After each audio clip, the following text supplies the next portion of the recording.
minalas, pero sa tingin ko parang swinerte. So papunta nga pala kaming Cavite at nasa NLEX na kami nang biglang eto na, naputukan kami ng gulong. Malas kasi lumambot yung gulong tapos pumutok. So swerte kasi malapit kami sa may Kawayan exit. Inaaberya ka pero meron nagpapakit sa'yo dito sa gilid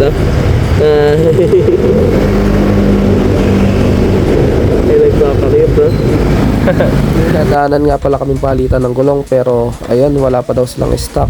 So tumawag muna sila sa mga tropa at nagpauwi ng gulong. So syempre hindi naman pwedeng isang gulong na yung papalitan, so pinalitan namin yung dalawang gulong sa likod.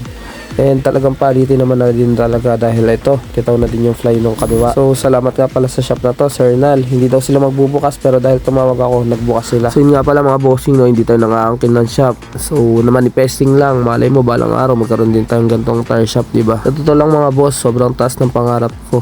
Kaya ako may magtitiwala sa mga big boss, talagang di ko sasayangin. So after makabit yung gulong, rekta na kami Skyway dahil malilate na kami. So nag-stay nga lang pala kami sa Cavite until 5 PM mga bossing, and umuwi din kami kaagad. So habang pauwi ako, iniisip ko yung mga pangyayari ngayong araw na to dahil masama pakiramdam ko pero tumuloy kami. Talagang kung iisipin mo, malas dahil nagastusan ka, swerte dahil hindi ka na disgrasya. So sa mga malayo ang biyahe ngayong holiday, check your tires and don't forget to like and follow.